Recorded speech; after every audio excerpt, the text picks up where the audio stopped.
Shake hands with a friend and say hello. Shake hands with a friend and say hello. Shake hands with a friend and say hello. It's dinosaur school today, you know. I think that the beauty of this program is that it has so many different ways of teaching children. First of all, I think actually being in a group of other children is one of the key aspects. If you are a therapist who works one-on-one with children, you don't get to see them with their peers. You don't get to work with them in terms of their social interaction. So that piece is, I think, where it all starts. And then I think that the puppets are magical. Oh my goodness! You guys are all, hi! You take a child of this age range and put the puppet in place, and suddenly you have this other being in the room. You have the puppets as a therapist or as a friend or as an imaginary being that just brings things to life. It makes them more interested. It makes them want to participate. It brings a playfulness. I think it changes therapists too. Cat. Oh, is it a cat? It's a cat! This is her little boy right here. The videos I see as being a way to help focus children's attention. Who saw what happened, Dory? Someone pushed. Somebody pushed him. They talk about something, they see it, they talk about it with the puppets, and then they practice it either through a game or through a role play. Yay! Let's give Dorian a clap! It's that whole package that makes it work for kids in this age. First thing I would say about the Child Dinosaur School program, it's a lot harder work than the parent group. Well, and I think you bring up another point that, sort of Ling was talking about, this whole modeling principle.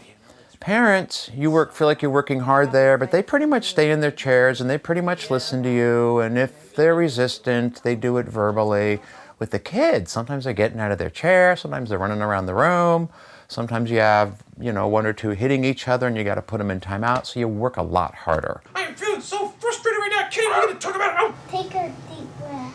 Did you get it right? Okay, whoa. I was scared of the puppets. I always saw myself as a therapist, a clinician. I'd done a lot of groups with kids, but didn't see myself as a puppeteer. Well, boys and girls, I'm feeling really nervous. Should I tell them the truth? Yeah. It just kind of blew me away how powerful the puppets were. For me, I was kind of like, if I can get my hands on that kind of therapeutic power, I'm willing to make a fool out of myself. When you've got Wally or Dina, the children don't see you as this man doing a puppet. They see Wally as another kid. And I can control that kid. It's great. He does what I ask him to, every time.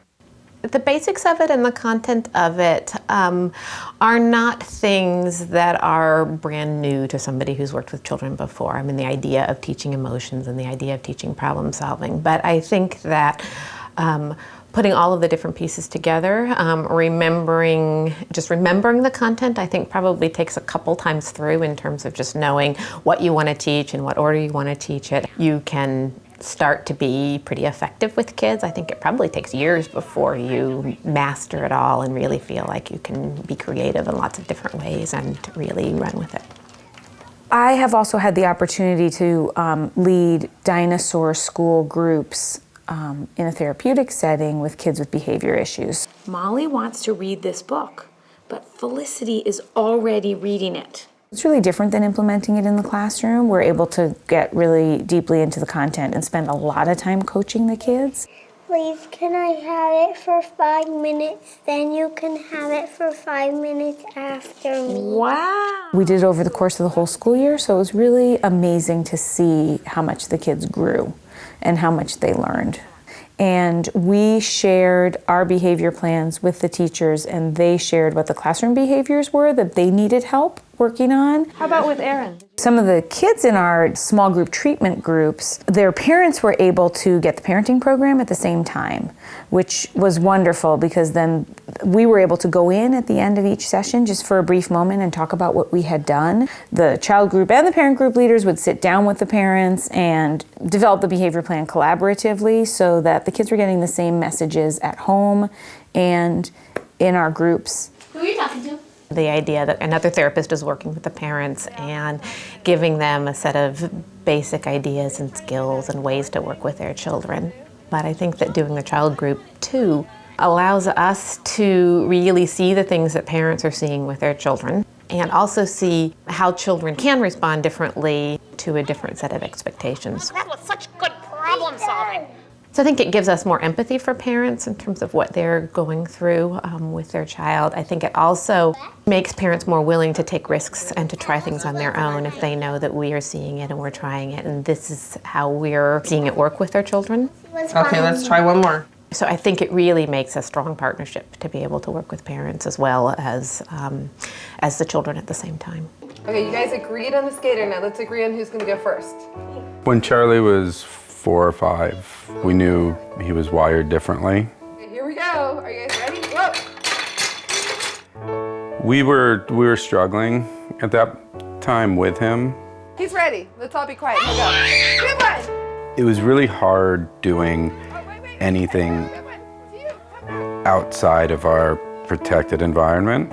He was at View Ridge Elementary, and I believe someone at that school got us connected with the incredible years. She thought she was going to a school to learn about dinosaurs. And it wasn't until the very end, or maybe even longer than that, that she told us that. She was not very good at separating from me and being in a group like that, but there was never any issues with that at all. She happily went off with the other kids.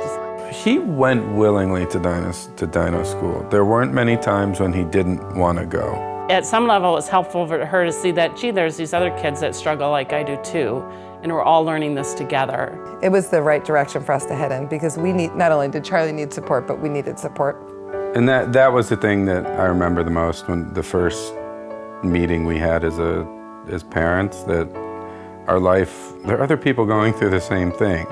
We all went around the room, all the parents, and talked about our children and why we were there and what our hopes were.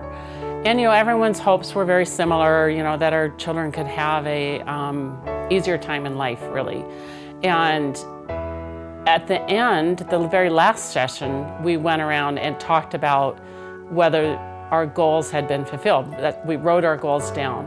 And I remember becoming very emotional, and I think maybe some of the other parents did too, because we had met our goals. And when we wrote those goals out there at the beginning of the program, it's like, no way are we gonna get here. And here 7 years later, she's there. Charlie, you're doing a really good job of being patient and concentrating. A lot of the tasks that you could ask of a typical 6-year-old and they could be successful with, Charlie had an inability to do that. So we really had to, as parents, with the guidance of Dina School, we had to figure out how to scale that down and how to do things within the time frame that worked for him.